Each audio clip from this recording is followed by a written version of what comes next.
Dude, I got a question for you. You kind of alluded to it. Uh, are you a New Year's resolution guy? Not necessarily New Year's resolutions, but like when you get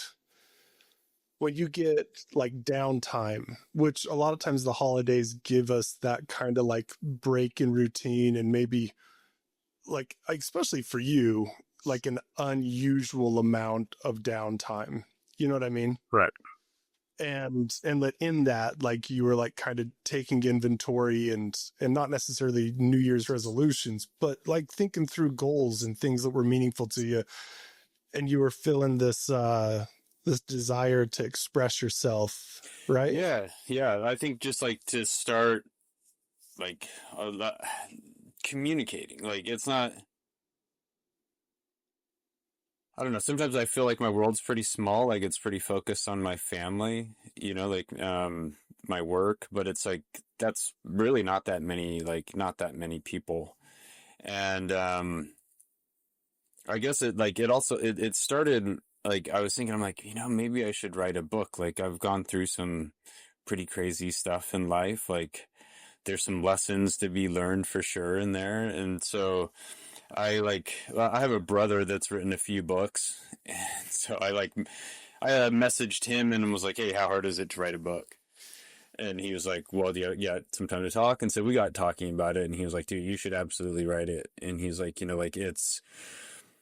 he's like, like if you just look at it in like every like part of your story, that there's like a deep truth that's like somewhere at the bottom of it. And he's like, writing helps you try to sort through and figure out like what those deep truths are, and like what you like and what you like learned and what you want to say. And so yeah, anyway, so he's like, you got to spend some time, you got to spend some time with it and try to figure that, try to figure that out. So that was like one part of it.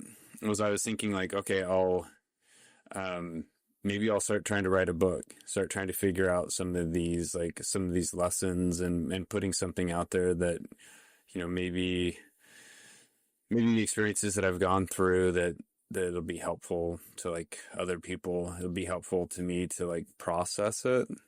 I feel like I've Yeah. got like a certain amount of distance at this point, but it's still like close enough that it's like I can still like feel it. Yeah. Yeah.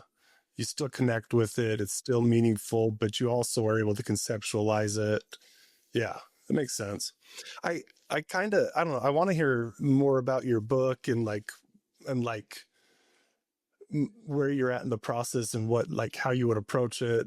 Like, I want to hear more about that, but I also am just interested in this idea of like the drive to express oneself. It's been something interesting. Like, I don't interact with parts of myself at this point in my life regularly where I'm like, oh, I don't think I really understood that about me very often. But when I got married last April, uh my wife is pretty conservative and like doesn't like to do like big out there things, and like also doesn't want to make other people feel uncomfortable. But you were at my wedding. I had one part where I just wanted to, like, I kind of expressed myself and told everyone how much I loved them, which felt wildly important to me. Like, it I spoke for way too long. I'm sure tons of people were like, enough already. We get it. You love your family, right? but like, to me, it was the only time in my life. I've thought about it since. Weddings are wild because it's the really the only time in your life that everybody you love is going to be in one place. I can't think of another time that it happens. You know Maybe, what I mean? yeah, maybe your Eh, funeral, but you're right. not actually Like, talking then. yeah, I mean, I even said that in my like little wedding speech. Like, I don't Yeah, think I'll be yeah, quite as articulate at that point. You know what I mean? right. And so it just felt like this one moment where I could tell everybody like how much they mean to me. But then I also had this part of me that like wanted to like, just, me, like, I get excited, man. And Hmm. I want to like celebrate, like I want to do something. Right. And so I just wanted to play Here Comes the Night by Arcade Fire and like dance in a giant conga line. I feel like an 8-year-old girl because I've been thinking about it for as long as I can remember. like, like I've been thinking about my wedding. You know what I mean? Yeah, right. And so, and so it was funny because for whatever reason, that made Heidi pretty uncomfortable. And it made her uncomfortable enough that she was like, I don't know that I want to do that. I'm afraid people will feel awkward, like they have to dance or they have to do something. And I don't want to make anyone feel uncomfortable. And like she had like a real point. And I kind of broke at the idea of not doing that. Like the amount of emotion that came out of me was disproportionate. You know what I mean? And I just thought about it a lot. Like, why did so much emotion come out at this thing, other than the fact that I really am kind of an 8-year-old girl that's been dreaming of my wedding, you know? Other than that fact, I just thought like, I think it was this thing of like being able to express yourself and when you get to express, it's not just express yourself, but it's expressing the parts of you that are the most meaningful, right? And I'm always having these great conversations with you or with our other friends. My job is great conversations. You know what I Mm-hmm. mean? And, and I and so I've always, even right now, I'm like, it's weird to me. I didn't see this in my personality that I would want to like do a podcast. You know what I mean? And even now I'm like, I don't really care if we get views or not. I just like having the conversation. Yeah. But if it did turn into something, if somebody did listen to it, when Jonny Meyers sees you in the streets and goes, hey, I liked your conversation, I'm like, oh, well, if we're going to have the conversations anyway, it's cool if you can share them with others. But I've been thinking a lot about that idea of like, I don't think I realized like how deeply important it is to express the most deeply held, most valuable parts of yourself to other people. And I'm hearing that in you wanting to write a book. Yeah. Yeah. Well, and doing this podcast, like oh man, I'll like butcher the quote, but there's like the line where it's like, no songbird wants to die with its song, like still inside, like that it never Mm. like that it never sang its song in its life. I've thought about that, and then I came across, and I think it's probably other people just like contemplating the New Year's, but it was like, oh my gosh, I'm blanking on the name. Her last name's Oliver, the poet, and she says, tell me, what will you do with your one wild and precious life? And, like for me, when I'm in and maybe it's probably a difference in work. Like, I think that you probably find that your work is very meaningful to you. And so getting into the routine of that, like there's meaning there. Mine's, um, I like my work and I like the people that I work with, but I don't um as far as pulling like deep meaning from it, like I don't. And part of it's because so I do like instructional design is like what I'm primarily doing right now. So I design like training programs and marketing and all this other stuff for companies.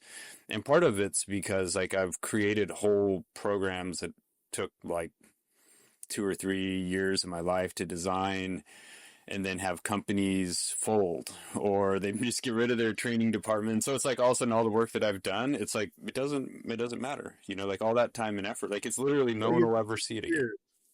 Yeah, literally the songbird you were building with your efforts Yeah, never say. yeah, they're gone, and so anyway, so like I think I think for me, when I get out of my routine, because it does take like a tremendous amount of concentration to do it, and I'm in that state like almost, like all day. So when I break from that and come up for air, and I started thinking like, what, and I guess like for me, it's like, what can I do that's meaningful? Like, what can I do that's impactful?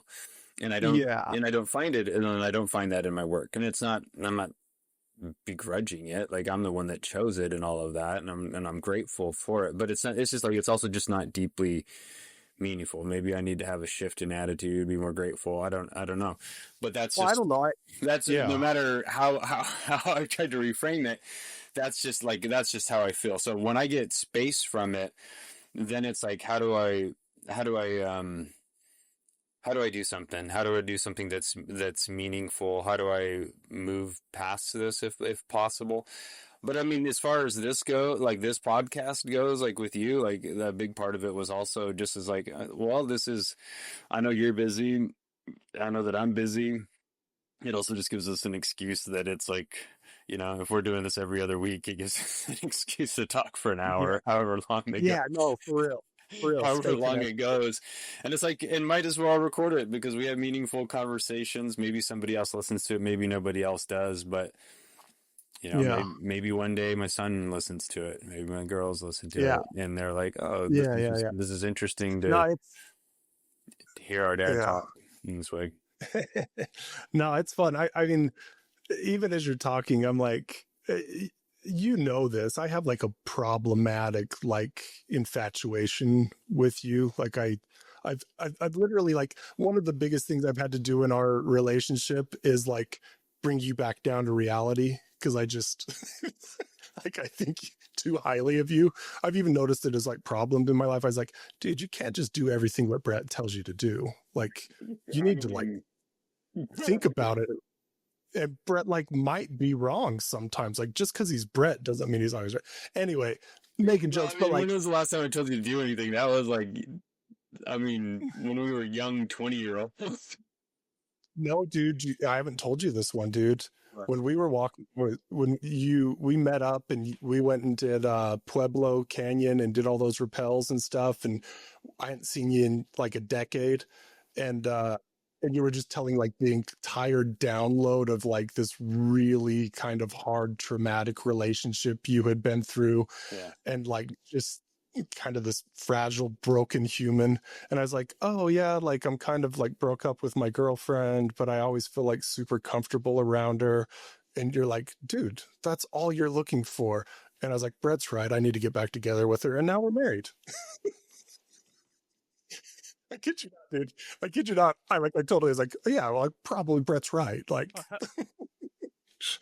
Well, so I do remember that. I do remember speaking with like a fair amount of emotion about that, actually, just because it was like, I mean, in my prior marriage, like I was married for 13 years and I was never comfortable. And it yeah, seems like a weird thing. And it's not like just like comfortable, like, oh, I can sit on the couch and like just sit there and relax. No, but it's just like comfortable being like who you are, like feeling yeah, that ultimately that's okay and safe, that you're not going to be attacked yeah, at any given time. So it's like, if you have, I don't know. I mean, at that time, like that was like, man, that's all like what I would give for that.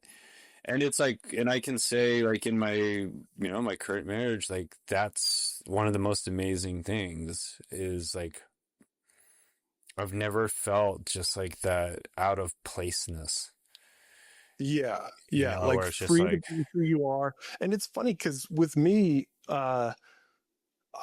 me and my wife are very different, like people. I even think like she doesn't like a lot of the things that I do, or like I don't make sense to her a lot of the time. yeah, yeah, yeah. It's My never a wife's the same way. problem. Yeah, it's never a problem for me to be me though, and it's never something that it never even crosses my mind that I shouldn't just be myself. You know what I mean? Anyway, and I agree. Like that's a it's a really valuable thing in a relationship. But anyway, man.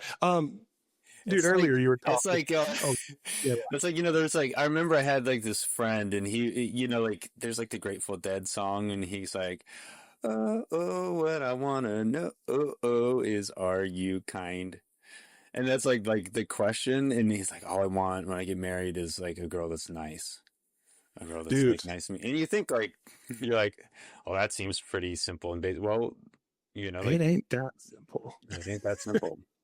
It ain't that simple. I mean, quite honestly, like even in my own life, like the pursuit of being kind, it's I don't I think some maybe we undersell what a monumental achievement true kindness is. Like I know I don't live there. I know that I'm not as kind to my wife as I wish I was all the time. Like Yeah, sometimes stuff will come out of my mouth. I'm like, immediately, I'm like, dude, you are a jerk. me Like, too. My wife and I are in very different schedules. She's very much a night owl. I'm a morning person. And so like I've known like even before when her and I were just friends that it's like, we used to joke like don't talk to her. I'm like I'm not going to talk to you until it's 10 o'clock and you've had a cup of coffee. Like don't even try, like don't think that you're going to be all cheery and all of a sudden, she's going to be cheery too. It's just not going to happen. But for me, like, and so like I know that like sometimes in the morning it's just like just give her the like you know like that's fine. But with me, like it's like by the time I get tired, like I know like some man sometimes I'm just a jerk. mm-hmm. I'm just a That's funny, jerk. man. Like That's the I'm a exact jerk to her, and then I'll go to sleep and wake up, and I'll think about it like when I'm doing my morning run, and I'm like, man, why were you such a jerk to her? She didn't do anything. It's like, yeah, you're tired, but how many times are you gonna relearn this lesson? Like, don't go to bed a jerk. Like where they say like don't go to bed like like fighting or something like that. And then a lot of times I'm like, just don't go to bed as a jerk. It's like yeah, yeah, yeah, yeah. even if you're like in a fight or a disagreement or something, just like she should go like I should go to like when I go to bed, which typically is earlier than her because like I'm getting her son down and stuff like that, and she stays up later, and that's when she studies and it's quiet. But it's like don't go to sleep with her thinking that you're upset with her or that she's not loved, which like when we're jerks, like sometimes you're like, wow, does this person even love me? Like I thought we were supposed to be, like you can have that question sometimes, and so that's one of that's like one of the resolutions is like don't go to bed as a jerk. Even if you Yeah, can't resolve, like even if I'm not in a capacity to resolve, if there's a disagreement, it's like be like, hey, we're in a disagreement. We're out of sync right now. I love you. Okay. yeah, Like, let's pick this up tomorrow, but just so that it's clear, I yeah, love you. Okay. yeah. Those are interesting moments because I think about all the different things that make me not, I don't even know how to say that, not who I am, or at least who I want to be.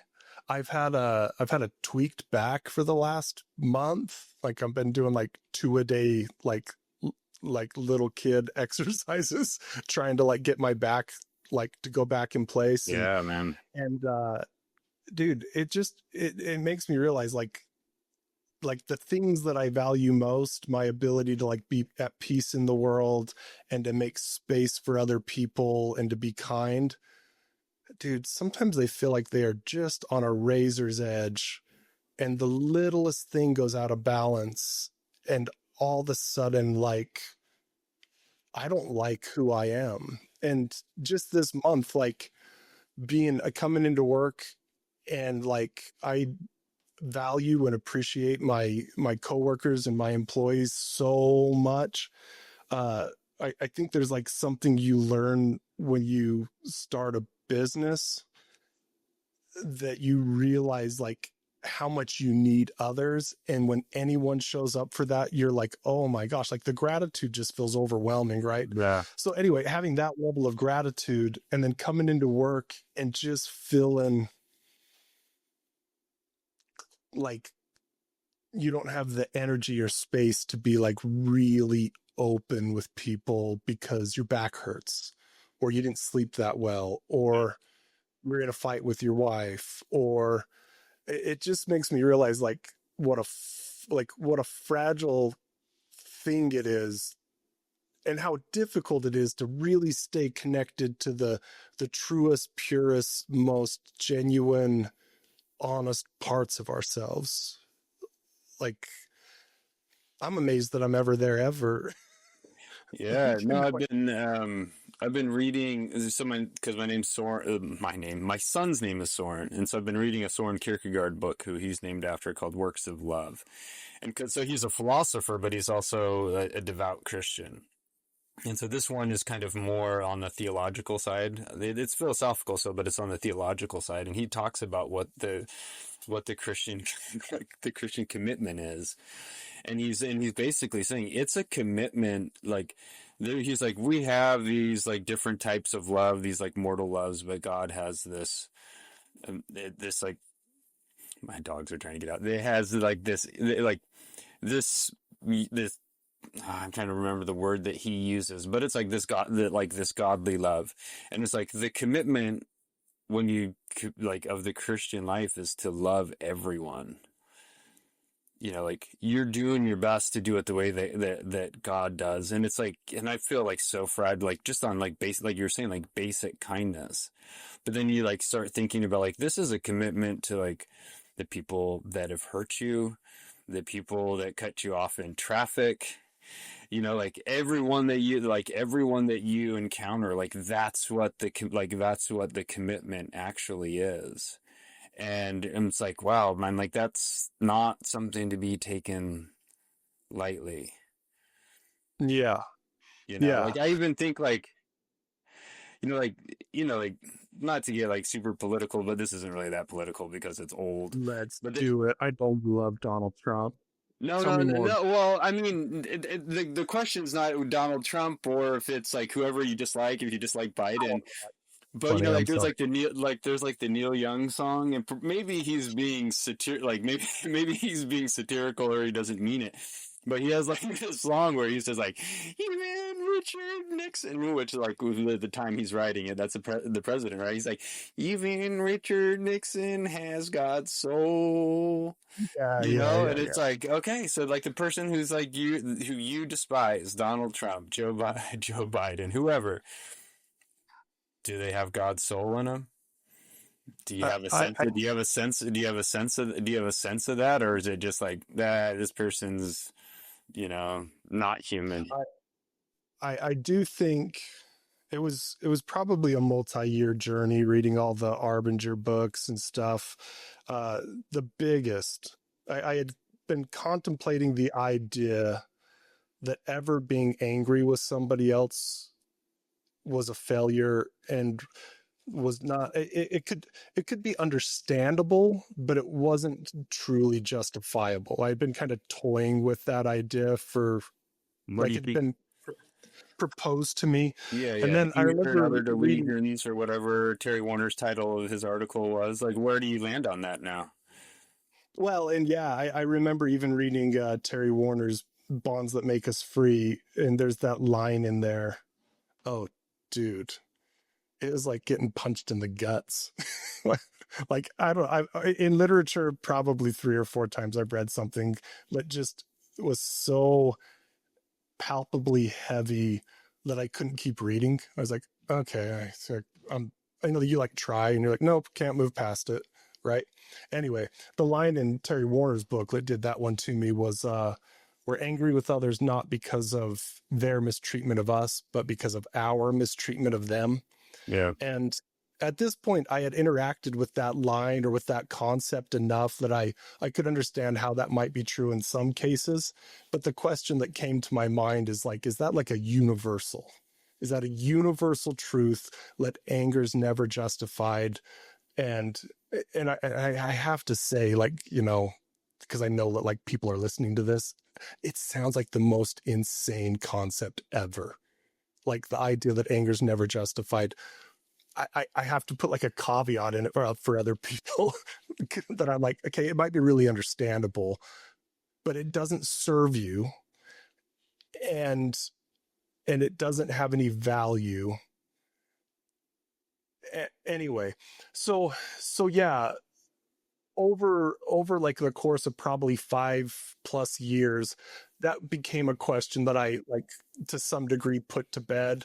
And at least in my own construction of my own values, which I don't live always, but if I'm being honest with myself, it is like what I believe, right? Uh, it became a valuable thing that, yeah, hating anybody in some ways, I experience it as a failure. And you made me think of it with that Kierkegaard, like the Christian, what do you call it? The Christian Commitment. commitment. Yeah, the Christian commitment to love others. Yeah, that And it doesn't give exceptions. right. It says love your neighbor as yourself. You know, like But it doesn't say except for the following people. It doesn't say that. yeah. But what's interesting is I have committed to anger in significant ways in my life. Sometimes I've committed to it for years and in deep, profound ways towards people in my life, right? I have never angered my way to peace or happiness. But here's my question: like, have you ever had somebody like? Because I'll say this: I like having come from a similar background as you and having read the same things. Like, I'm like, oh, anger's bad, and I don't agree with that anymore. Oh, let's go.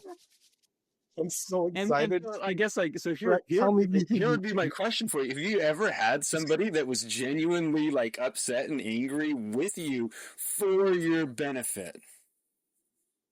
Oh, That you were like, you know what? Like this person is upset because they know that I am better than I'm being right now. yeah. I mean, we can definitely get into some fine tuning of that and defining what anger is, and maybe it's not anger because I definitely know. I mean, the Arbinger parlance would be someone was being Hard or soft, right? hard or soft, and that you can have a hard behavior but still see. And I would the caveat in there is the way you tell that story. They were angry with you and they loved you. So we do, I mean, we are definitely getting into like a semantic area where like we need to define like what we mean by anger, and I might mean hatred. Yeah, yeah. And so like if it's hate, Right. I But think but anger, frustration. But see, in your story, that little kind of loose story you shared, I wait, also see which somebody story? who believes in you. Which story? Well, you just shared like a loose story of somebody who was angry with Yeah, yeah. you So here's the one that came to mind for because me, they right? knew you were capable of more. Yeah, yeah. That's So that. here's mine, Right. right? I was working. I was in DC. I was working as a trainer in the federal, like throughout the whole federal government, and I had this training that I was doing. I was also going to grad school, and so I was like in the middle of finals, and I had been awake for like 2 nights, like just up writing, and then I had to be in front of a class teaching, and I was doing a terrible job, and my boss, who was a very close friend of mine and someone who I'd consider like a brother to this day, he comes in and he's watching me do this training, and then we like break for lunch, and I see him, and I'm like, oh man, he like I'm doing, and I knew it. I knew I was doing terrible, but I was like, I'm doing the best that I. But I was also like kind of just, oh, I'm doing the best I can. I'm in finals. I'm so tired. Blah blah blah. So I have all this going Anyone on. who doesn't get it, and they're just not being fair. Yeah, yeah, Yeah. yeah, yeah. So anyone who judges me right now, like it's not fair. And I like already told the class so that there would be low expectations of me and all of this other stuff. So, anyways, my boss slash friend Preston, he closes the door. Everyone goes. He goes back and he's like, Brett, and he's like yelling, and he has like this like. So Preston, like he's yeah. Anyways, he has like this really loud voice. He Yeah. he like learned to like train in his public speaking, like going to like black church. You know, he was an African American guy, and he like, but he was that. No, you just about made me You shoot. are, he was like, that you are doing terrible. You are stinking up the joint. This is not like, this is unacceptable. And he's like, look, man, I know you're tired. I know he's like, I know that you're in finals. I get it. I understand. But he's like, you know what? Like, these people deserve better than you're giving them. And he's like, we were both college athletes. And sometimes you're really tired and you have to dig really deep to close out a game. He's like, now close out the game. He's like, no more messing around, no more excuses, just do it. And then he leaves. And it was like, I was like, okay, I rallied and did a great job. And then he came back in and watched it. And then after everybody left, he closes the door again. He's like, that's what I'm talking about. That's what I'm talking about. That's how you, he's like, that's how you dig deep and you deliver for people. That's how you do it. And you're like, hug. Like a cool moment, right? Like, he was yelling at me. He was angry. Like, I felt like he was angry. He was disappointed in me. But he also knew that I was better than what I was giving. What was his name again? Preston. Dude, I had a Preston moment with you once, but it wasn't an anger one. You didn't yell at me, but I love it. I love it when it's interesting. Like, I actually am not very good at this. I've always got some real valid excuses. Like, trust me, Brett, my excuses are right. Well, but I remember when you were doing the Mogi on 100 the first time, and you freaking bonked, actually at the same place, right? Anyway, you bonked, and I looked at you and I was like, when Brett's run 87 miles, I bet I could keep up with him. And so I was like, okay, I'm gonna hike with him, right? Yeah. Because I knew we weren't gonna be running much, right? No. Anyway, we're walking, we're doing like the last 17 miles or whatever, 15, 17 miles of that 100-mile race. And you're chatting me up, and at some point, like, fitness and fitness goals start to come up, and I start to talk about like reasons I don't and why it's hard. It just made me go hard. I'm like, dude, Karl, you should know better than to talk excuses with an ultra marathoner. Like, you should know better, because everything I'd say, you'd be like, yeah, but why do you let that get in the way? Like, it was like a non-conversation. Like, it was like, that's not worth, like, just don't do that. Like, just decide. And I'm like, oh. And as much as I was like, I was like simultaneously like, Brett's so annoying and like so inspiring. And how do people get into that mindset where they just don't accept excuses for themselves? Like, just, they don't. And I actually wouldn't mind asking you that question, like, and I don't know that you universally do that, but for sure, like, when it comes to your ultra running and like those kind of things, you are at a wavelength that when I see it operate, I'm like, that's somewhat foreign to me. Like, just this space, I don't accept excuses. Yeah, and I think that, like, I think a big part of it, like, what's beautiful about ultra running, especially when you get into like the 100-mile races, and I imagine beyond that, I haven't done beyond that, but it's almost like they say that it's like a lifetime in one day because of like what you go through, like, emotionally. But it's yeah, I don't know, like, I don't know, like, where that comes from exactly. Some of it was like because of the way that I was coached in ultra running. And some of it is just like my own stubbornness, like, but I try to, and I'm not always successfully, but it's like, I try to implement like what I learned from it. And there were some things like early on that I learned, like I used to, I mean, I'm only on Strava. It's the only social media that I have pretty much, but I used to have an Instagram account, and I used to watch David Goggins, who was like, the Navy SEAL and stuff like that. He's a psycho. Yeah. Well, yeah. I mean, he is. He's understandable though, I feel, but, I remember like what he'd have these clips where he's like running and he's like, because he has like, his style of communicating, I think, like he learned to communicate like in the military, sure. So that's the way that he communicates to everybody. And I think, he has this no nonsense like approach that I think, a lot of people probably need. Like I needed some of that myself. But anyways, there was one clip where he was like, people always ask me, how do I get up and go running? And he's like, I do not negotiate with myself. He's like, if I've decided I'm going to run, when I See, wake up, I don't have a negotiation. I don't have a decision. And so I there's implemented no like that such one thing little as a clip. valid excuse. Yeah, I implemented that very early on, that it was like, okay, if I'm going to do this, um, then I've made that decision. So like Yeah. when I wake up in So the put that morning, down. If you're going to make a decision, make it and put it down. Like it's done. You made the yeah, decision. yeah, and it's and it's like, sometimes when I've gone running with my like with my wife, and she'll like go back and forth whether she wants to do it, and it like, everyone, it's, that's, I feel like, is pretty normal. But it's like one of those things where I'm like, why would you remake this decision? Like we've already made it. We're gonna go do this one thing. We're gonna go run, or whatever it is.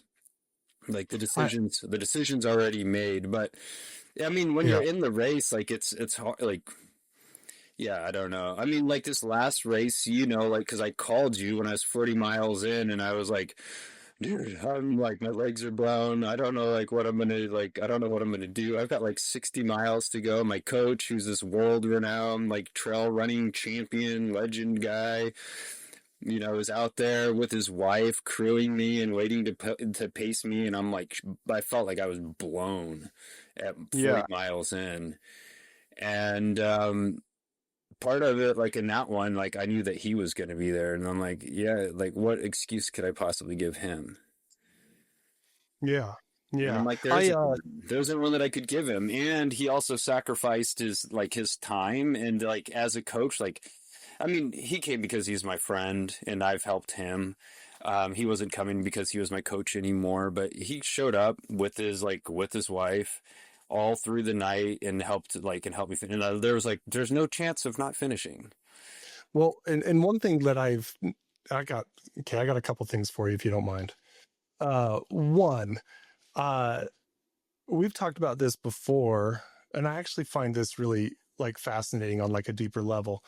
How your coach and then you have adopted this idea of saying I owe it to my family to finish.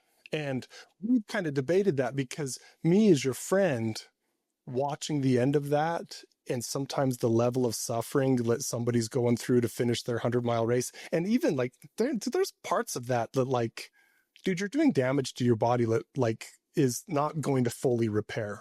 like like Yeah. you could be doing like long-term damage to your body possibly, right? Right. And and what I find fascinating about that is we what you're doing there is you're choosing to. That's not real logic. Can you quit at any time? Yes, Brett, and you know it. You're choosing to pile things on that will help you reach your goal. It's a choice to think and believe a certain way that will take you somewhere, right? And I get really fascinated about these belief systems that people put on themselves. How aware are they of where it's taking them? And is it taking them where they want to go? But I do like that idea of intentionally choosing a belief system that produces a result and being considerate of what result does my belief system produce. Well, I mean, and it's interesting because it's just like, so one of the other things, like we're talking New Year's resolutions, um, it was, like on my work team, like everyone's like, well, what are your resolutions? And everyone's like, oh, well, exercise more. And it comes to me, and I'm like, my goal is to exercise less. And I'm like, I feel like I've gotten out of proportion with it. Like where it's like, okay, if you're training every day for like 2+ hours, um, the fatigue the way that it impacts me and the ability that I have to focus on my work and to be there for my family. Like I'm like I can't pull it off. Like I don't recover fast enough. Like I'm pushing too Yeah. hard. I'm pushing too hard, too much. So like I've reduced significantly and actually switched to starting like biking and doing like doing some other Well, things. And what's that's just, interesting. what's that? Yeah. And part You of it's because it's like I'm like, this has gotten out of whack. Like it's you've too hijacked your prioritized. system. You've hijacked your system in never quit and always go and never give excuses to such a degree that like now that's become a problem. It's actually my commentary on David Goggins is that I don't want to be like David Goggins. I think what he achieves is impressive, but I don't think that he's got a free mind. I think he's got a captured, tortured mind to some degree. And anyways, I find him really fascinating, like just psychologically. And you're talking about like finding this balance of like, if the only thing in your life was like physical achievement, then yeah, good job. But like, you also have children and a wife and a career That and are way more friends. important. Yeah. And so you're noticing like, oh, I'm going to dial back on that a little bit. But Yeah. so I like that. Let me give you another one. You talked about why would I make this decision again? I just want to say, like from a mental health standpoint, like something really clicked for me there. Uh, Generalized anxiety disorder, like if you look in the DSM, one of the primary components is just a general worry that something bad is going to happen, like at all times, right? And then if you get into OCD, obsessive compulsive disorder, at least the way that I conceptualize it, it's just like the big ugly sister of anxiety. And it's interesting because I really actually have kind of a sweet spot in my heart for people that have OCD because generally there's kind of different flavors of OCD, but my favorite and the one that I interact with a lot, generally people with OCD, it's morality gone awry, so to speak. They are so worried about doing something wrong or about making a mistake or hurting someone. They can't stop thinking about the worst thing they could imagine. And so they obsess over it. But to me, that's evidence of morality, not evidence of the lack of it. It's like too much morality. I'm too worried that I'm going to make a mistake and I can't stop thinking about it. And that ability to like one of the things that like in school one of the ways of thinking about the human brain that I found interesting and even helpful as like understanding like how we work is to think of the brain as a filing system. And the brain's job is to identify problems, resolve them, and file them, right? And the better and more efficiently it does that, the less energy it uses, the less stress hormones it releases, the less like anxiety we feel, the less burden it feels. Like the ability to identify a problem, solve it, and then put it away is a wildly mentally healthy ability, right? And it kind of applies across the board, right? And you'll see people that like in certain areas they struggle with that. uh and so I just kind of was thinking about that with you're like, why would I make that decision again? Like I've already come to the conclusion that I wanted to do this, that it would be good for me, that it was something that I cared about. Get out of bed. Like, and to cultivate a brain that quickly goes, I know you're tired, but you made this decision last night. Did you not know you were going to be tired at 5 a.m. tomorrow? Yeah. Like, you knew. So get out of bed. I just really like that concept of like putting things down and not making a decision over and over and over, or like worrying about something that you can't. If the worry has value, then I would say worry, right? Like if you go, oh, like I'm worried about my friend Brett, he might be sad. I'm going to call him, right? I call you, we talk. And then I go, well, I'm still worried about him, but I don't have any inclination of what I can or should do. At that point, carrying that worry, not that you can't be worried, but carrying it in a way that is a weight. Anyway, that's the concept that I'm thinking of, that I thought you kind of like. I'd never heard it talked about from like that motivational running or like discipline kind of side, like why make a decision twice, but it really has implications just on the mental health side. You know? I mean, I think there's probably space for like if you're not set on something, like maybe you haven't found the solution for what you're looking for, and that's why it's like still out there and lingering, and you need to spend some time with it before you make like a decision. But like in that regard, like in physical fitness, and I think there's like other things that like, you know, like for this year, like I'm like, okay, these are things that I want, like, okay, so I know how to do like some non-negotiables and be disciplined about that. So what else do I want to do? Yeah, non-negotiables. That's the case.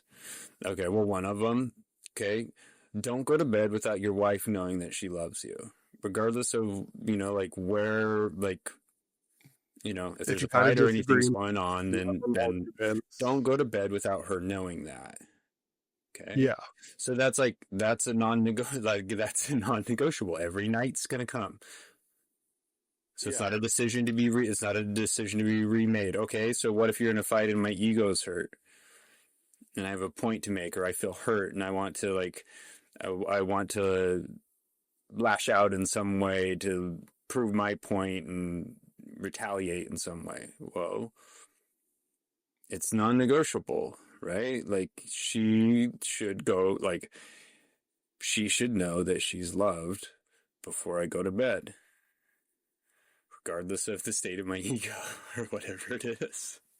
You know, so it's like, and I've like, I don't know. I mean, I've been doing the ultra running thing for over 3 years now, you know, like, I don't have like a lot of plans for this next year other than doing like Mogollon again, you know, like, but part of it, I don't know, like, it's like, how do you apply those lessons? Because there's been so many that I've learned from it, but it's like, you have to start to apply those in, like, you have to start applying those in other areas, or it's just like contained within this like one realm of my life and it doesn't benefit the rest. Oh yeah, dude. Brett, if ultra running didn't express more than your ability to run 100 miles, I'd be like, you are wasting your life.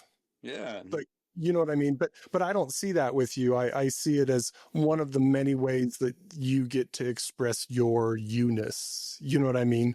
Yeah. And because of that, like, it feels like when I watch you do it, like I get excited for you and I find it inspiring, and I learn things, and I hope for you, and I get excited for you because it is definitely not about your ability to run 100 miles. Because I'm not that fast. Like I'm a good ultra runner. Like I'm not like an elite runner.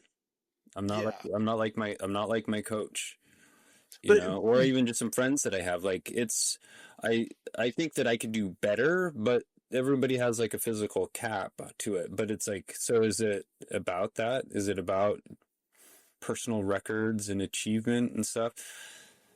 I mean, some of it's like pursuing a goal and learning in that and experiencing things, but I don't know. I guess it's what are the lessons that can be pulled out of it, and what and how can they benefit me in my life and other people? Brett, I have the world record. I've knitted the world's longest scarf. It took me 16 years to do it. Are you How come serious? that? Of course not. Oh. But what I if? did not know that. I Yeah, didn't know. dude, I'm a speed knitter, dude. You don't Oh, even no. know. You see that? You probably don't see the technique in there, but No, that's I see it. I see technique. it. Those are skilled. No, I'm just saying, uh, for some reason, like an achievement like that, like what's the difference between that and I ran 100 miles? I think, I mean, I think there is it. It's interesting to think about what is it, right? Like, and if you can identify what that is, you could also identify what would make running 100 miles a hollow experience. I mean, if it's all self-focused, Yeah, or like like it's like ultra just running's like something also just expressed that's bigger than knitting. yeah. Something like something's being expressed that's bigger. And I think that's why like me as someone who like I'm never gonna run 100 miles. What I find fascinating is I've paced you twice now, and I've thought before about like how do people watch golf? Seems very boring to me, right? I don't understand how people Right, right, watch, right. right? Well, do you want to know what like I'm sure a lot of people would say sounds even more boring? I'm going to watch you run and I'm going to see you for 10-minute intervals 6 times over 36 hours. And I'm going to be enthralled with the whole experience of like doing that with you. That sounds so stupid, but my experience is like, those are like, I like pacing you. I think it's a Yeah. cool experience. You know what I mean? And to me, it's just interesting to like think about like, and to me it's we resonate with something of what you have to harness to accomplish that goal and what it takes, and whether you're doing it or not, like everyone can go can at least put an imagination in their mind of like that that would be this, and we're watching someone do this anyway. And so it's yeah, ultra running, I think done in the right way, is an expression of like some very deep, I mean, going back to the songbird that died never having with a song inside of it, right? uh or I thought of the phrase when you were talking about that, I like fulfilling the measure of your creation. Yeah. uh, I think the reason that I resonate with it is because something about it is speaking to something fundamental about who we are. That idea of the measure of your creation, and to me, it's really fun to go, okay, so what is that? What is that about? And it can be anything. Right now, we're talking about ultra marathoning, but it can be anything. Like, but what are those things that express the measure of your creation? What is the measure of our creation as human beings?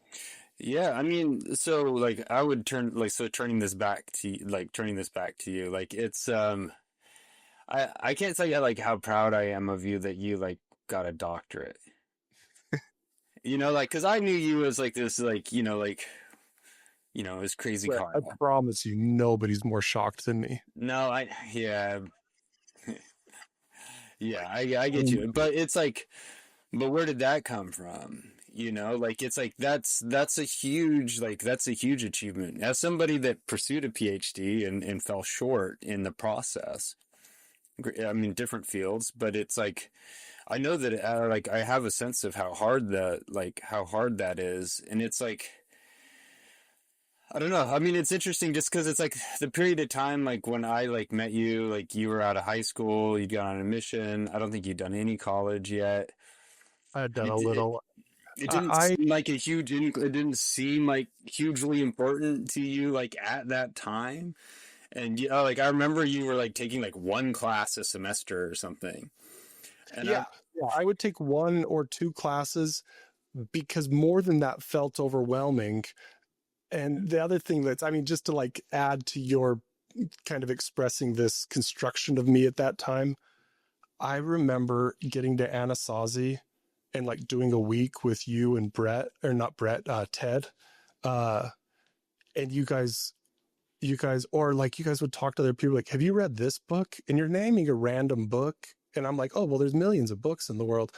And like people are like, oh yeah, I've read that. Have you read this? And you're like, yeah, I've read that. Have you read this? And I'm like, who are these psychos that are like reading books? And like Yeah. out of all the books in the world, they're all finding the same books. And and like I just remember like just observing that as a kid who graduated high school. My cumulative GPA graduating high school is a 1.6. Like here's my real world record. It's not knitting. My real world record. I've never in my life met somebody who graduated high school on time, because I did graduate on time, but I've never met somebody who graduated on time that had a lower cumulative GPA than me. Never. That's my world record, buddy. There you go, man. Anyway, but just to kind of out, like, that's why I say like nobody's more surprised than me that I ended up getting a graduate. That was always there though.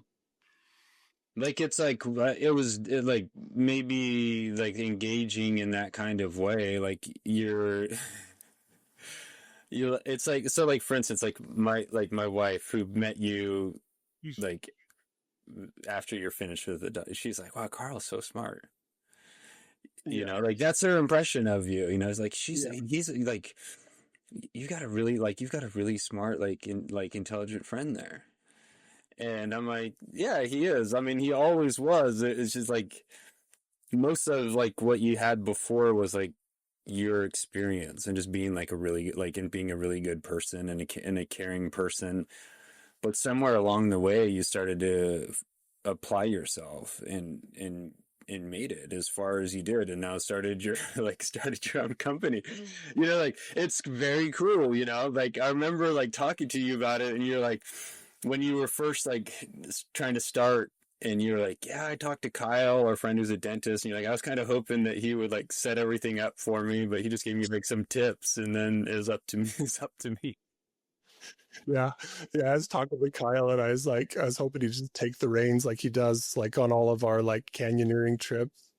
He'll like, I show up and he's like, okay, like I've done all the research. I know how to do this safely. It's going to go great. We're going to have the best adventure of our lives. Right. And I had to do nothing. And I was like, I wonder if I can get him to do that with like a business for me. And yeah, he was like, I don't know, like, go for it. I'm like, oh, damn. Me go for it? I was hoping, you know, like me/you. Anyway, yeah.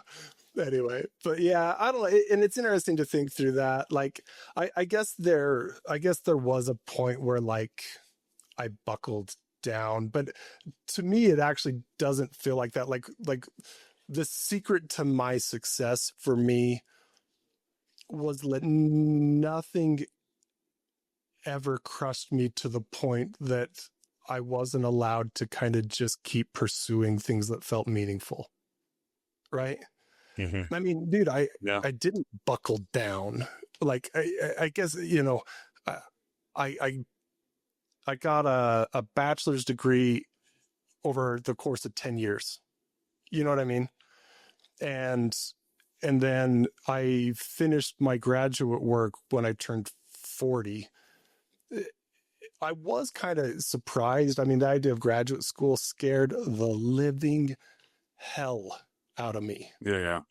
Like I legitimately, and it was kind of funny because one thing that I think like helped me, I had failed so many times that I wasn't afraid of it.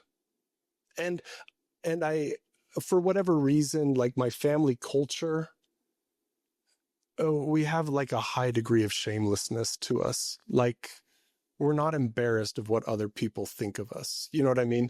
So I just didn't have that much pressure or fear of failure. And so I went into grad school legitimately. In my mind, I was like, there is every possibility that I am not cut out for this and I won't be able to do it. But then I thought about that and I went, well, the worst case scenario is you go for a couple semesters, you totally burnout, fell out, can't do it. And maybe you're 10, 20 grand in debt. And then you can't do that. Like, you're not capable Yeah. of that. And like, so not being afraid of failure was pretty good. I also think that like the fear helped me. I moved out of my house and started renting it so that I could reduce my financial burden. I moved in with my grandparents, who would let me live there rent free, right? And I quit my job, and because I was just terrified that I wouldn't be able to like handle school, right?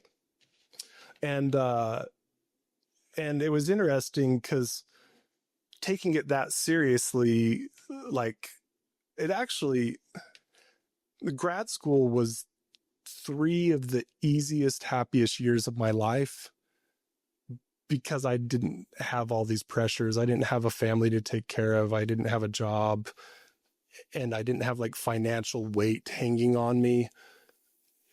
And in those circumstances, and it took me, like, I was a bad student, and I couldn't calm my brain enough to sit and read, and I couldn't, like, all these different things, right? And it took me 15 plus years to kind of develop the skills where I could do that. And I actually did really well in grad school. You know what I mean? I went from being a high school grad with a 1.6 GPA to I graduated with like a 3.8 or something like that. I can't remember, but it was like, I did fine. I got Yeah. almost all A's or A minuses. It was fine. You know what I Yeah. mean? But I think When that it's like, I think like that moment when you're moving out of your house, quitting your job, like that's like that same decision of saying like, okay, I've made this decision, like I'm all in, Yeah, there you was a know? wholeheartedness to it. Like, Yeah, and I I'm going to think do that everything I can to prepare for this. yeah, so like when you're saying like you're like I didn't like when I was watching you in this race, like there's a part of me that didn't understand it.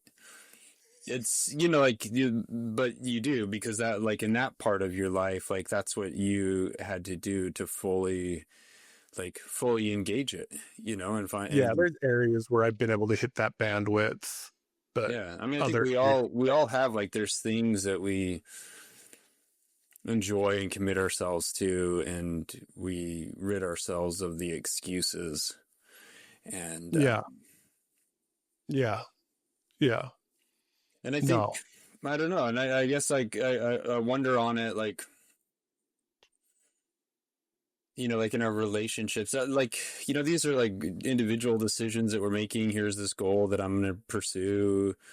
Um, obviously, once you start to involve another person in the equation, it always gets a little bit more tricky because they have their own inputs and dreams and desires and stuff. But I don't know. I mean, I wonder how do you take it and make like like how do you make those similar commitments? And maybe that's where like circling back, like where you're like you're talking about being an 8-year-old girl, like looking at like your wedding, like I'm circling back so to that, excited to like part of where like I think weddings are like so important is because it's like you're publicly you're publicly committing yourself, to not like to be in it, Yeah, yeah. like Brittany told me the other day, she was like, oh, I had this dream that we broke up. I'm like, broke up? I'm like, That's not, we can't break up. I'm not your boyfriend. I'm like, we're yeah. married. You're like, you're going to have to try a little harder than that, Yeah. young lady. Yeah. It's going to be harder than that, but it's like, but part of it's, I don't know. Part of it is like, it's like that commitment. And when you're in a relationship where you feel comfortable, like kind of returning to that idea, like when you're in a relationship where you're comfortable to fail, you're comfortable like, okay, I've been in like I was a jerk, but the other person's still going to be there. Okay, that person was a jerk to me, I'm still going to be there. We're still going to keep working through, like we're going to keep working through this because that's not on the table. You know, like I would never leave Brittany. I'd never do Mm, anything to jeopardize the relationship with her because it's like those are non-negotiables. More so than right. just getting up and running. And Yeah. so yeah, I mean I guess it's an interesting practice of like what are the non-negotiables? What are the things that you're just like committed to and there's no excuse that you're gonna do them. Yeah. It's interesting, like listening to you talk, because I think about, I actually, it's interesting because you're like making me reframe like some of my thoughts on some things. Uh, I think that openness is really valuable. And I think that at times, in fact, I largely over the last few months, I've been thinking about this concept of like uh, curiosity versus conclusion, right? And the minute that you come to a conclusion, you cease to be able to learn about something. If I say like I know who Brett is, he's this, right? Or if I, like that's what this means when this happens, or that's what this emotion means. Like these conclusions are what get us stuck, like saying that we know, and we're not challenging our own thoughts, our beliefs, it are challenging our own experience, right? But then when you're talking about the value of some conclusions. I'm never gonna leave my wife. Never. And being able to quiet that part of your brain and not Well, and not file it roll. away, like you were saying. Like it's not Yeah. something to like Yeah. think about. Firing. Yeah. It's not to think about. You know, like Yeah. And when is it valuable to have like a closed system conclusive mind that's just put something down? And when is it valuable to have openness and ideas? I mean, my first thought is, what's the result we're getting? I know you've got a great relationship and a beautiful family, so why not close that and say, hey, I'm not, this isn't up for negotiation anymore. yeah, it's not going to be You know something what I mean? that's I'm it's going to not do some everything for this, but because it produces so much beauty in your life. But if you go, like, you take like something that's producing negativity, like you're depressed and you think you're a bad person and you're convinced of it. Being convinced of that is only keeping you stuck there, right? yeah, And and keeping there's you stuck probably, there for probably I don't know. I mean, maybe it's not just for depression's sake. Maybe there's a reason that somebody wants to stay there. I yeah, feel stuck in parts of my life, and I'm like, why are you stuck here? Like, why yeah. can't you just figure this out? Like, why can't you figure this out? That's actually the I told you last podcast several months ago that I had another case study for you. That's actually my case study. A guy named Dakota Meyer, Medal of Honor winner. He's in Afghanistan during it. People can, if they want to like check this out. He was on the Joe Rogan podcast twice. The first one, I mean, they were both good, but the first one is a banger, like a banger of like you want to like hear somebody's life experience that's absolutely like inspiring and makes you like think about like what it is to be alive and human. And anyway, okay, so Dakota Meyer, Medal of Honor winner. He's in Afghanistan, and his dude, I do not know military stuff, but his troop or whatever, the group of guys The that he's with, squadron or whatever, yeah. they are one of many let's involved in what's I believe at the time it was known as the biggest ambush in the history of of the conflict or Afghanistan war, whatever you want to call it, right? And it was bad, like lots and lots and lots of people died. And Dakota had been detailed just outside of where the fighting started, which at the point he was detailed there was no fighting because this was an ambush, right? But the fighting breaks out and he's detailed outside of the action, and he's kind of like calling in communications and like saying what's going on and like trying to get help to people. And multiple times he says requesting permission to like go in and like help people and like put myself in danger and try and rescue some people or help in whatever way I can. And he's told no, no, no, no, no. And finally he just disobeys orders. He's like, I'm going in, right? And he ends up like going in, and really his mission is to go find his troop, his friends, his loved ones, right? Every time that he sets into that danger, he's setting into, I am looking for my friends. That's where I'm going. But as he goes, every time he gets in there a little bit, this person's injured, needs help, gets him out of there, right? And he goes back in looking for his people, but then he finds another group or people that are injured and he helps them. And then multiple times he's like engaging in combat with like the enemy. At one point he talks about like, just to talk about like the trauma involved. At one point he talks about like he ended up in like a hand-to-hand combat situation with an Afghanistan soldier where he ended up like having to like use a rock to beat the guy to death in order to like that's how personal this got, right? Anyway, goes in multiple times and he never finds his friends. And when he finally figured out where they were, he realized that repeatedly he was within just 100 or 200 yards of them. Like he got that close to him, right? And so he's talking about the trauma and the PTSD of all that. Yeah. So did they not make it? None of them. Oh, all okay. of them. So he's got the survivor's guilt then. Yeah, big time. And he can, as he gets information after the fact, he goes, I was close. I was real close, you know? Anyway, and the most fascinating part of the podcast to me, he's talking about all his journey and healing from this trauma, right?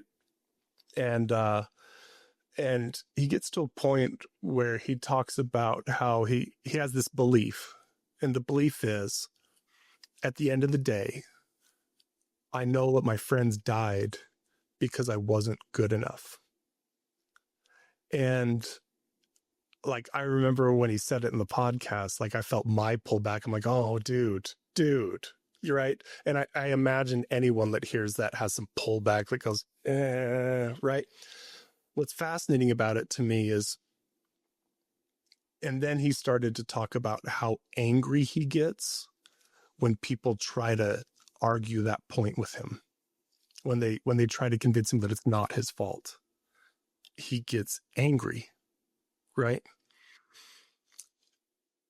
So for me, like from a therapy standpoint, you're wasting your time trying to convince him that it's not his fault. And I think that the way that he tells that story, it speaks to that belief that it is his fault is serving a very critical purpose in his morality, in his ego, in his self, right?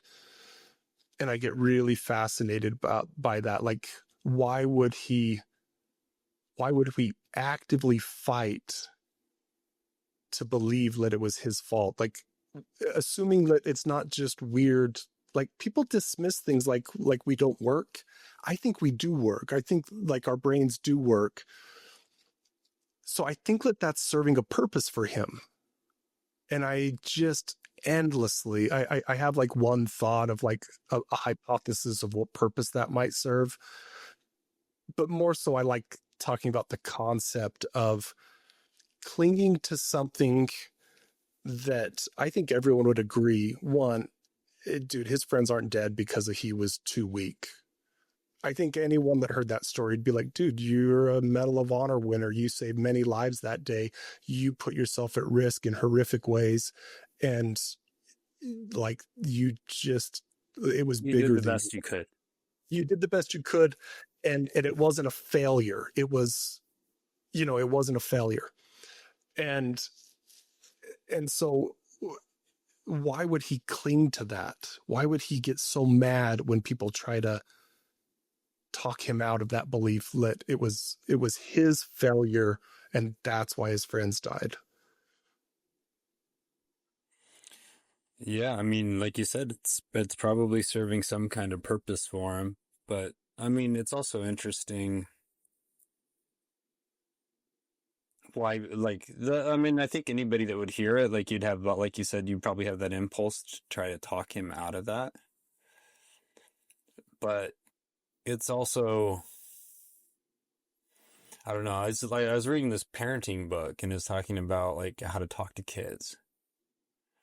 And one of the things it was saying is like, is just like acknowledging where they are emotionally. It's like, don't try to resolve their situation. Just try to meet them like where they are.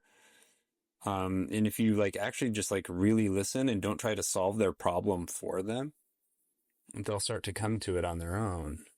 But he's like, Yeah. but in parenting, you so often like you want to, so like, you know, like, like if one of the kids says like, no, this person didn't want to play with me on the playground. You can easily be like, well, there's other kids. Just go play with other kids. Who cares? That person's probably a jerk anyways if they don't want to play. Like, Yeah, you can resolve it very, very fast. But there's like a hurt that's there, that's legit. You know, and so, like feeling rejection at a young age when you're trying to make friends, like that's a big deal. It's a big deal to them. Like that's their world.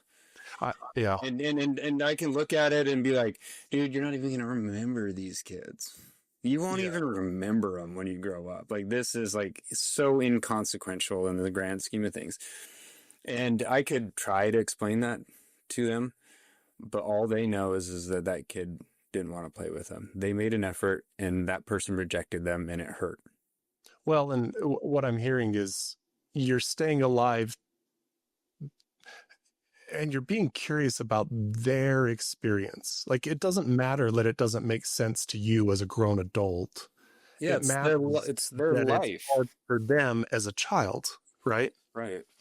Well, and you want them to be able to learn their own lessons. It's like, yeah, you want to be part of it and help guide it in some way, but it's like, if you just dismiss like the emotion that they feel, like they're not going to feel safe to talk to you. They're like, oh yeah, like, well, we missed it. Dad's just going to always say this. He's just going to always be like, he's going to dismiss it, say it's not a big deal, blah, blah, blah.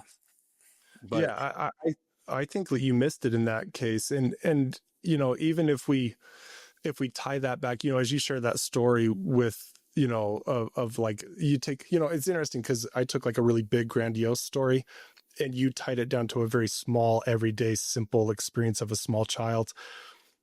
But if we go back, what I thought was interesting is you're not seeing their experience. You're just seeing your interpretation of their experience. And you're actually responding to you. You're going, well, I think you're being silly. Like, you'll make other friends, right? Yeah.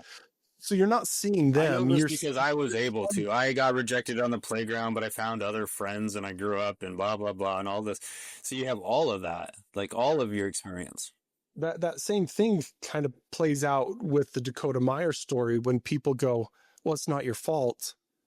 They're responding to their own experience and their own interpretation. They look at it and they go like, it's not your fault and you shouldn't feel bad about that. And because I'm an empathetic person, I want you to agree with me. But we're losing the curiosity of going, well, why do you think that is? Well, and like staying in the emotion with them. But is it, because is it like that person that's hearing that story, are they hearing him in the hurt of it, or does that story just make them so uncomfortable that they have to try to resolve it? And then it's not about actually helping him. It's actually about like trying to help themselves because that story makes them uncomfortable. I do think like for someone who like, and I know you've put a lot of your life into like reaching out to others when you worked at Anasazi and in many other ways, you've done this a lot. But, I do think when I think about me as a therapist or working at Anasazi or the times in my life when I was in that role, uh, man, people appreciate it if you'll just sit down in the pain with them and say, "You're right. You're right. This is hard." It was, And, I mean, it was one of the first things that I had to learn at Anasazi because it was like, they have like this thing where it's like, I am not the healer, right? yeah, Okay, well, okay, that's fine and all, but I came there to this job to help these kids. And in like my first week, like, I don't know, like I'm exaggerating this a little bit, but to make the point, like I thought it was gonna be like they were gonna like we'd sit around this campfire and I would say these wise things and it would turn their life around and yada yada. But they didn't want that wasn't the case. it was for me, Brett. That's Well, exactly what happened. but You sat probably down. you're probably further along in this, but it's like for me it was like No, I'm saying it when wasn't I'm in until I people's was help, like, it just shut solves up, everything for Brett. me. Yeah, no, it's like, shut up. Like, just like, they don't want to hear what you have to say. They've been told what to believe and what to do, like, their whole lives. They don't need more of that. And when I would Yeah, actually shut up and, like, listen to them, then yeah, all of a sudden, then amazingly, people want to listen to you. yeah, You know, or you don't even have to say anything. You can just sit with somebody and they can talk about their life and their struggles and you can listen in a way that they can come to their own conclusions. dude. And I think I that got, that's probably why that guy gets mad yeah, because it's like it's not you're not hearing me. I'm yeah. hurt. I hurt. I'm in pain, I and failed. because you're uncomfortable by my story, you're trying to ease your own discomfort, and so yeah, it's going to probably trigger him, and he's going to get upset. But if you could sit with him in it and just be curious, is Yeah, it dude, possible that over what's that time, like to lose all your friends? yeah, I and mean, is it that's a hard possible that question to over ask. time, yeah, and is it possible that over time, all of a sudden it would make sense why somebody might not just feel that way, but need to feel that the reason they died was because he was too weak, that it was his failure that killed his friends? Would you all start to understand that if you could like just slow down a minute and sit in it with them? You know what I mean? Anyway, that's I think that's how you do therapy. Learn Yeah. those skills. I mean, if you're good at it, if you're good at therapy, like that's what you would do. Or if you're good as a friend or as a parent, you know. But it's like it's hard to combat that impulse, you Yeah. know, especially when you're seeing like when little kids and they're struggling with like little kid things, and in your mind you're like, this in the grand scheme of things is inconsequential. But it is Yeah. to them, man. Getting rejected in the playground is that Their perception is what matters. yeah, yeah, That's what you're interacting with. yeah. Their hurt matters, Yeah. and being Yeah, I like curious that. and being curious about that, not coming with all of your own conclusions and your wisdom to fix the situation. But it's Yeah. yeah, I find it Okay, particularly bro. hard with my own kids. I got I got one more for you, and then I think we're at an hour 30. We should probably close up, but I really got to float this one by you. Do you got a little more time? Yeah, until yeah. Okay. So back in the special forces realm, I don't know why I get so many inspirational stories out of special forces. Maybe because they're inspirational. I don't know. Um, but there's a concept. I listened to a podcast with Jocko Willenick, who is like a special forces leadership guy. I don't know. I think he's pretty cool. And I can't remember. I wish I could remember, but he was talking about somebody that like he was like in a leadership rollover coming through the teams. And this kid was like pretty impressive. He was like a Asian American kid, a little bit smaller, and he came through and became like a member of the Navy SEALs, but then eventually like went on and went to like some, I mean, I want to say like Harvard, like some really high end Ivy League school. So he got accepted there, and I think he got a doctorate there, like a medical doctorate, and then and now he works for NASA and he's an astronaut. Like, impressive, you know what I mean? Like, just one of these like wild overperformers and just so intelligent, right? And but he talked about his background, and all of a sudden you go, wait, what? 'Cause, I don't know, people can come from anywhere, I guess, but essentially, I don't know, I'll tell about like the biggest, like there was many things about his background that were very difficult. Primarily that he had a wildly abusive father, and the father was also like very mentally ill, like had like would like to his children would express like, I'm going to kill myself and all these things. And ultimately, like as a young man, his father got in trouble and ended up barricaded in like an attic, and essentially like forced the police hand, and he essentially committed like suicide by cop, right? Like he made the police kill him because he wouldn't like follow commands and surrender, right? So that's where this kid comes from, that became a Navy SEAL, that graduated Harvard or some Ivy League school, and that now is an astronaut with NASA, right? And what I found fascinating is he talked about feeling so out of control, and that he didn't get to like choose as a youth. He just didn't get to choose anything in his life, and his life was chaos, right?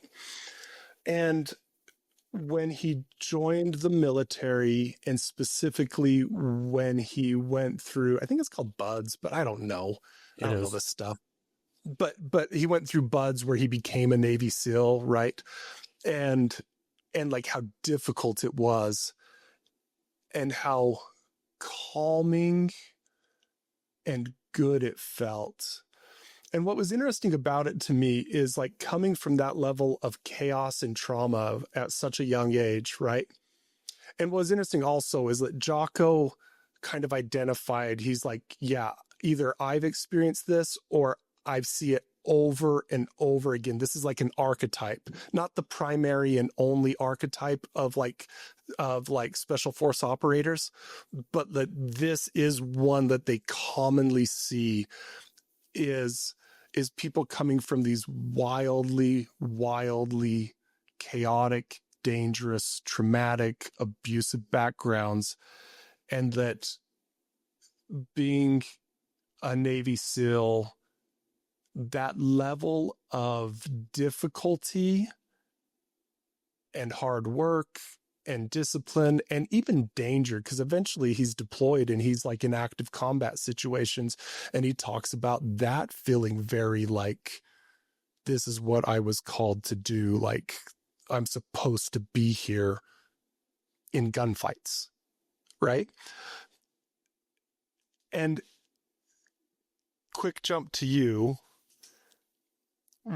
I know that your ultra marathon interest and career started in the wake of a very traumatic relationship. Anyway, I saw some real parallels there, and here's my hypothesis for this young man in the special forces, right? I think that if you come from that level of trauma, or you have something that hard that you didn't feel in control of, that you need to pick something of equal intensity, but that you chose and that you get to decide, like like you get to interact with it on your terms. And that something about that can be a very healing thing to trauma. And I see that with you in the ultra marathoning, that relationship was so painful and hard and just absolutely just almost took you from us. You know what I mean? That in order to like come back from that and process that, you needed to pick something that was of equal or your best approach to what was an equally difficult task, but that you got to choose it and you got to be in control of it and you got to pursue it and reclaim authorship of your life. And you've even said it, like part of your ultra marathoning was this experience of feeling that I am allowed to take up space in this world. I have a right to it. Anyway, I was kind of curious. I saw that parallel. I wanted to share it with you and maybe curious what your thoughts were. Yeah, I guess I don't have like complete thoughts on that. When I was talking to my brother about writing a book, and he's like, like one of the things that could be interesting for you to pursue is like, if you went through so much suffering, he's like, then why would you pick a hobby that has so much suffering? Yeah. He's like, why would you do that? And he's like, like, aren't you tapped out? Like, why would you actively choose to do that? And to me, I yeah, mean, keep I going have on with it. like, yeah, I have my thoughts and my inklings, but like, I feel like largely they're incomplete thoughts, like at this point. Well, when you say that, one thought that jumps in my mind that I'd love to hear what you think is we're defining it as physical suffering, but I don't think that that relationship was a physical suffering. I'm curious what's in ultra marathoning like gives you back what you didn't or couldn't have or what was taken from you in that relationship. Yeah. You know? Yeah, like I said, I don't know. Like, there's a part of it that I think I had explanations like early on, like I had a trauma healing professor that said people need to overcome trauma by unique means that's unique to them, but it's something that makes them feel strong and powerful and take up space in this world. And I think that that's what it was like initially. I think some of it now is just like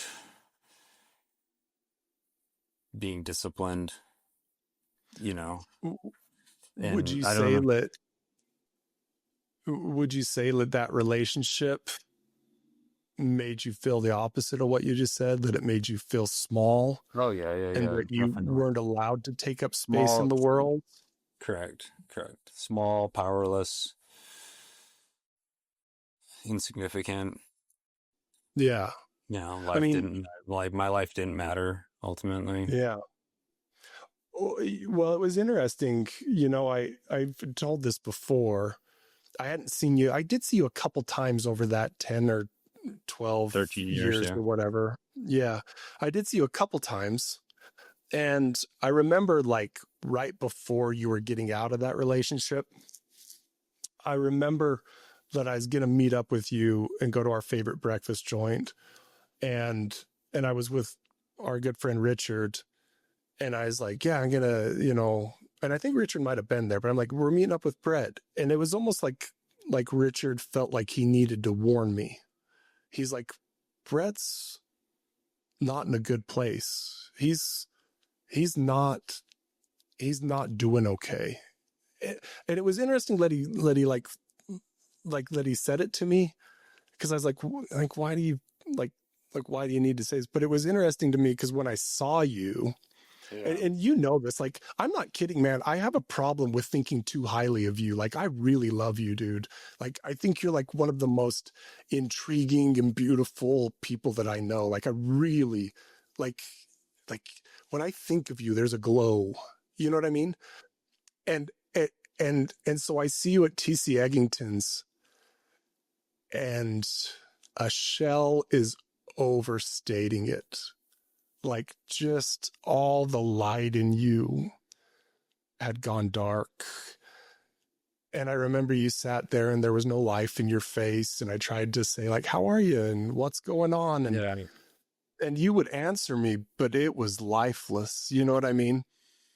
And yeah, like, to do something that's hard, that says, like, I have value and I'm worth fighting for, and I am strong.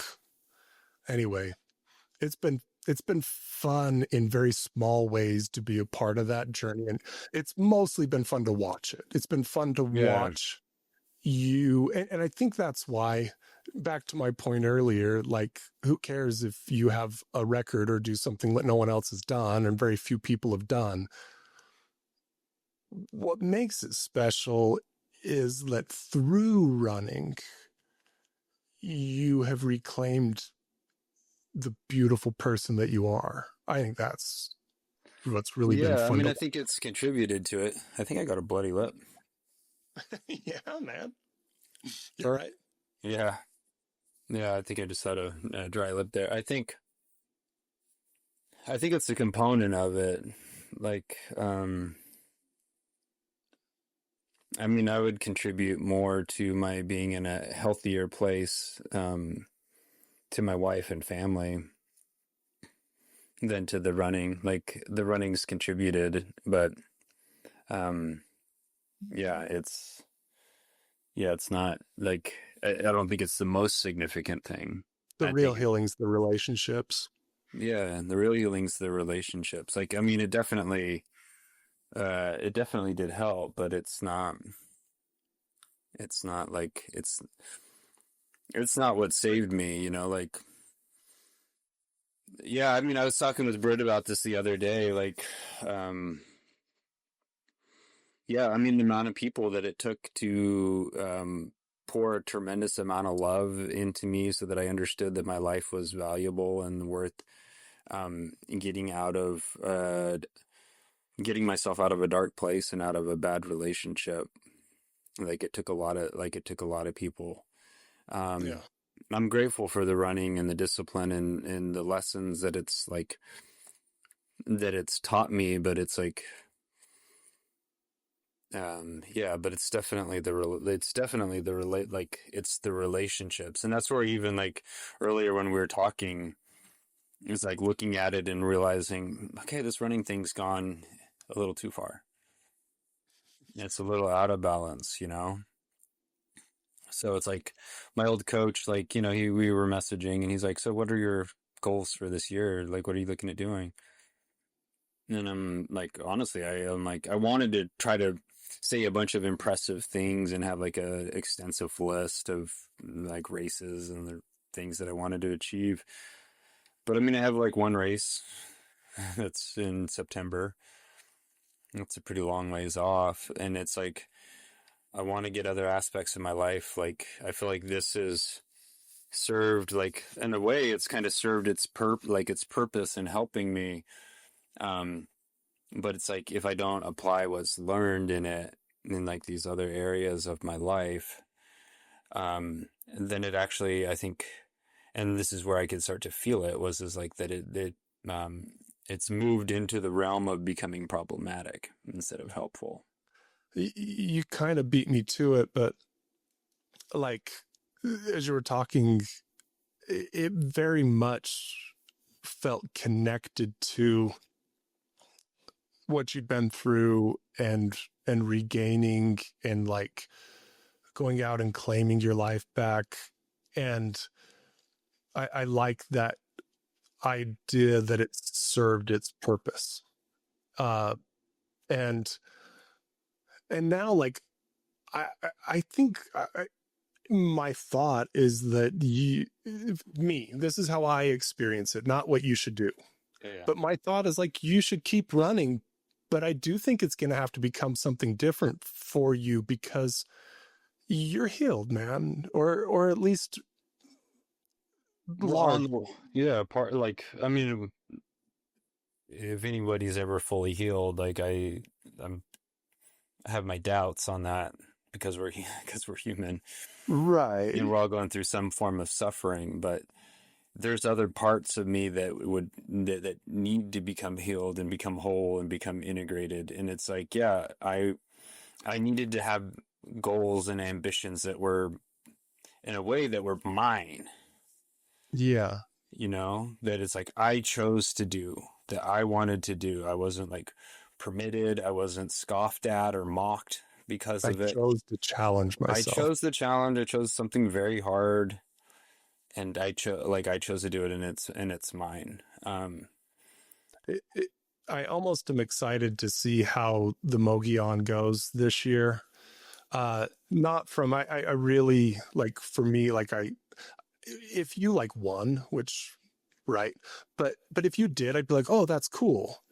It would be a very small part of what's cool about it for me. Like for me, it's like what you're expressing, to go back to the beginning of the podcast, and me as your friend, like wanting to stay alive too and see what you're expressing right now. My experience of you, right, is that you're going to express something different this year, and that running will be a new thing, something still beautiful, something still special. And to me, dude, it makes me feel really happy that the Yeah, initial and goal of like having to like deal with this weight and this hurt and to heal, that goal's largely been accomplished. I hope it's how it feels on my end, but yeah, I I don't want think to. I think so. Like I feel that, but I like again, like I feel like we all only have so much energy and so much life force, and so it's like okay, I I guess it like in my mind, in a way, I think it's like freeing it up to actually like perhaps do it better. I Is that agree. it's not like it's doesn't have like this weight and all of this other stuff to it. It's like okay, now I can dial it back. I don't have to focus. Like I can don't have I to I can move into yeah. a realm of like this is like basic fitness and wellness, like and wellness, and and I'll do one big race. Maybe there'll be some other stuff like that I'll do, but Yeah. um, yeah, it's like one big race, and I I think yeah, I think probably it'll go better if it's Well, you with talked about, weights I mean, removed of it. at the beginning you're talking about Goggins, and I really don't know much about him, but like I have listened to like a 3-hour interview with him, and I remember being like, what he's accomplished is impressive. He's used personal pain to push him to incredible physical achievement. But it was interesting because as I was listening to it, I was like, dude, now it feels like he puts all his identity into this physical achievement, and he uses personal pain as fuel, and now he's holding on to personal pain. And man, Brett, if that's what happened with you, I would be devastated, and I don't think I'd be able to support you in your running Yeah. career, No, because me to me what neither. I And like is that lose you the moved through that, and now when you run, I think it can just be an expression of the beauty inside you and who you are and how strong you are, and how special you are. I love that it doesn't feel trapped where it started, but that the pain's hopefully in our rear view, and now maybe this year running can be an expression of how, of all the beautiful things you are and in your life and who you yeah. are. Anyway, I think that's cool. Yeah, And to I see ain't what amen on that. happens. Anyway, man. Well, any last thoughts? I this is rare, but I don't have anything else to say. No, I don't either, man. I gotta go help some kids with homework. Okay, buddy. Have fun with it. I love you to death. All right, Thanks man. for Love you too. This is a setting good this one. up. It's good talking to you, man. All right, likewise. All right, see you, Karl. Peace out, bro.